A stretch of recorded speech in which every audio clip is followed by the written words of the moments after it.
నా పేరు సాయి భాస్కర్ ప్రసాద్ అండి. నేను ఆర్టీసీలో రిటైర్డ్ అకౌంట్స్ ఆఫీసర్ని. 2008లో రిటైర్ అయ్యాను. 38 సంవత్సరాలు సర్వీస్ చేసిన తర్వాత నాకు వచ్చే పెన్షన్ 1171 రూపాయలు.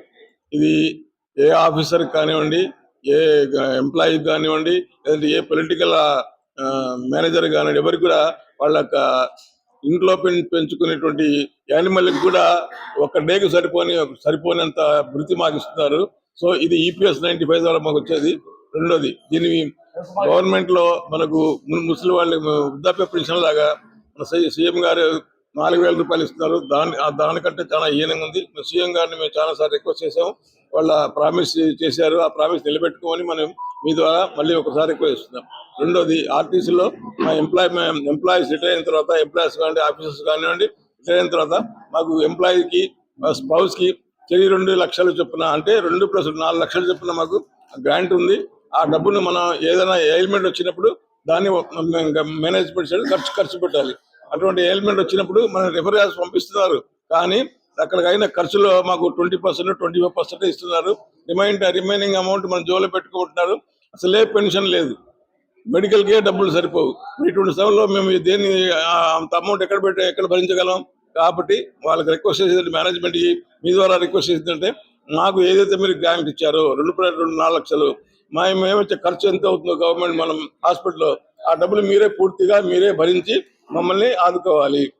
మేము వేరేగా డబ్బులు ఖర్చు పరిస్థితులు లేము. రెండోది, మాకు ఆఫీసర్స్గా ఉన్నప్పుడు, సూపర్వైజర్స్గా ఉన్నప్పుడు మాకు semi luxury free super luxury free మనకు ఫెసిలిటీ ఉండింది. దాని తర్వాత ఇప్పుడు దాన్ని తీసేశారు. వేరే వాళ్ళు కూడా రికమెండ్ చేస్తారు, అడుగుతున్నారు అని చెప్పేసి. సో మనం ఉన్న ప్రివిలేజ్ ఏమన్నా పెంచుతారు.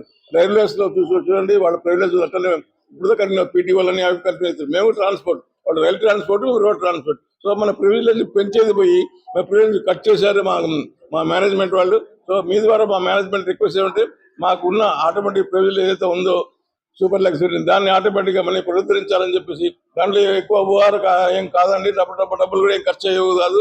ఓఆర్ తగ్గదు, ఓఆర్ అంటే ఆపరేషన్ తగ్గదు, ఎర్నింగ్స్ తగ్గదు.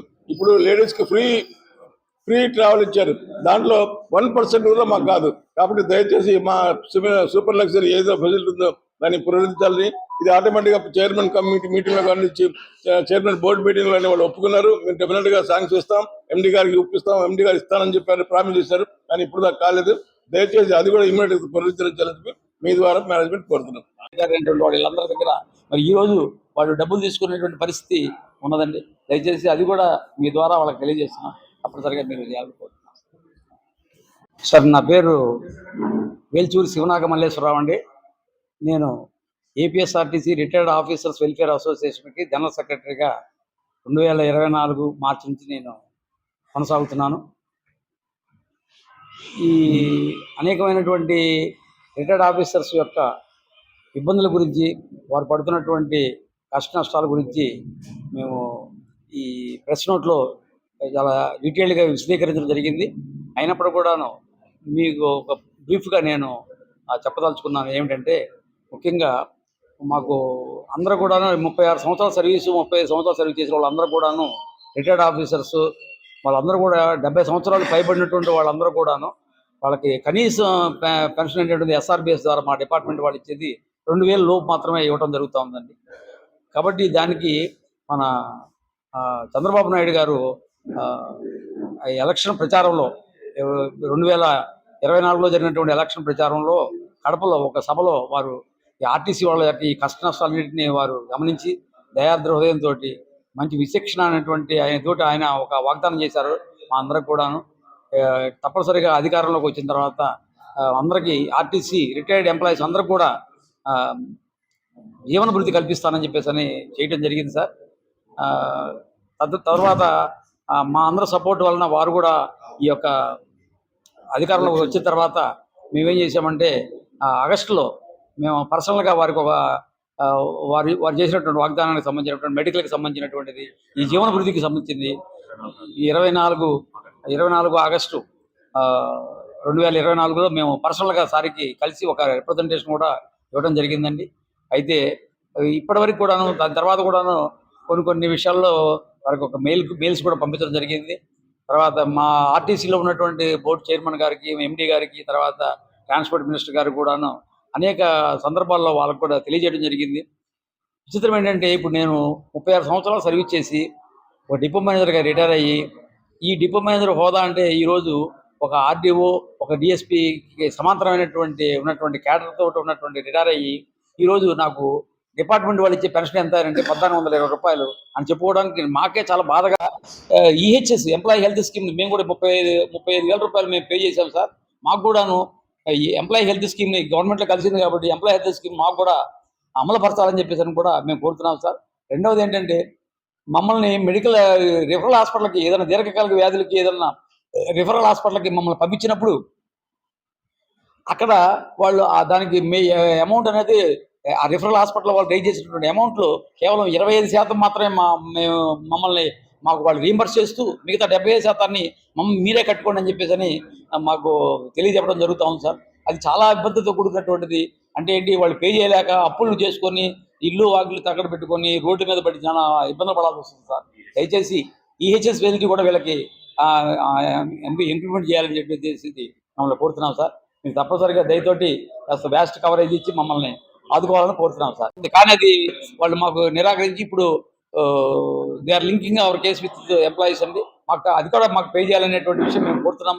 తప్పనిసరిగా మాకు ఇవ్వాలని చెప్పేసి అని కోరుతున్నాం సార్. అదేవిధంగా మాకు ఇదివరకు రోజుల్లో కాన్ఫరెన్స్ హాల్లో మీటింగ్ సంవత్సరానికి ఒకసారి యాన్యువల్ జనరల్ బాడీ మీటింగ్ పెట్టుకోవాలంటే మాకు ఫ్రీగా ఇచ్చేవాడండి. అలాంటిది ఇప్పుడు ఈరోజు 5,000 రూపాయలు మా దగ్గర నుంచి అడిగి చాలా అవమానంగా కూడా మేము ఫీల్ అవుతున్నాం. వాస్తవం చెప్పాలి, 1,420 రూపాయలు ఏంటి, సోషల్ సెక్యూరిటీ పెన్షన్ వృద్ధులకు ఇచ్చేటువంటిది గవర్నమెంట్ వాళ్ళు కనికరించి ఇచ్చేటువంటి వృద్ధుల పెన్షన్ వాళ్ళు 4,000 రూపాయలు ఇస్తున్నారు. మాకు కనీసం 1,420 రూపాయలు, 1,500, 1,100, 1,000 రూపాయలు. మా పరిస్థితి ఎలా ఉంటే, ఒక ఆఫీసర్గా రిటైర్ అయినటువంటి వాళ్ళు మా పరిస్థితి ఎలా ఉంటే, ఇక కండక్టర్లు, డ్రైవర్లు, మెకానిక్లు, క్లీనర్లు, ఇక వాళ్ళ పరిస్థితి, రిటైర్ అయినటువంటి వాళ్ళ పరిస్థితి ఎంత దయనీయంగా ఉంటుందో నేను ప్రత్యేకించి మీకు ఎక్స్ప్లెయిన్ చేయాల్సిన అవసరం లేదండి. ఈ సందర్భంగా మరొకసారి నేను గౌరవనీయులైనటువంటి ముఖ్యమంత్రి గారిని నివేదించుకునేది ఏంటంటే, తప్పనిసరిగా వారు ఇచ్చినటువంటి వాగ్దానాన్ని, వారు ఇచ్చినటువంటి హామీని నిలబెట్టుకొని ఈ యొక్క ఆర్టీసీ రిటైర్ అయినటువంటి పదవి విరమణ చేసినటువంటి ఎంప్లాయీస్ అందరూ కూడాను జీవనభృతి వారి యొక్క క్యాడర్స్ని బట్టి జీవనభృతి కల్పించాలని చెప్పేసి అని మీ ద్వారా వారిని కోరుకుంటున్నా sir. That is our main demand sir. రెండవది ఏంటంటే, ఈ మధ్యకాలంలో జనవరి 24 నుంచి రిటైర్ అయినటువంటి వాళ్ళు ఆఫీసర్స్ రిటైర్ అవ్వడం మొదలుపెట్టారండి. ఎందుకంటే 4 సంవత్సరాలు గవర్నమెంట్కి ఎక్స్టెన్షన్ వచ్చింది. మేమంతా 58 రిటైర్ అయినటువంటి వాళ్ళం. ఆ 55 సంవత్సరాలు రిటైర్, ఇప్పుడు 62 సంవత్సరాలు అయిన తర్వాత జనవరి 24 నుంచి ఇప్పుడు రిటైర్ అయినటువంటి వాళ్ళందరూ ఉన్నారు. వాళ్ళకి ఎటువంటి పరిస్థితుల్లో కూడా వాళ్ళకు కూడాను ఇంతవరకు గ్రాట్యుటీ కానీ, లీవ్ ఎన్కేజ్మెంట్ కానీ, డిసెంబర్ 24 నుండి వాళ్ళకి రావాల్సినటువంటి గ్రాట్యుటీ, రిటైర్ అయిన తర్వాత రావాల్సిన గ్రాట్యుటీ, లీవ్ ఎన్కేజ్మెంట్, ఇంకా అది డిఏ ఏరియాస్ ఏవి కూడా ఇప్పటివరకు పేమెంట్ జరగలేదండి. వాళ్ళు పిల్లల పెళ్లిళ్ళ కోసం, తర్వాత వాళ్ళు అప్పులు చేసినటువంటి వాడికి ఈఎంఐలు కట్టుకోవడం కోసం చాలా నానా ఇబ్బందులు పడుతున్నారండి. ఆ విషయాన్ని మీ ద్వారా మరి వారి దృష్టికి తీసుకెళ్తున్నాం. తప్పనిసరిగా వారికి వెంటనే రిలీజ్ చేయాలనేటువంటిది మేము ఈ రిటైర్డ్ ఆఫీసర్స్ వెల్ఫేర్ అసోసియేషన్ తరఫున మీ ద్వారా మేము వాళ్ళని కోరుతున్నాం సార్.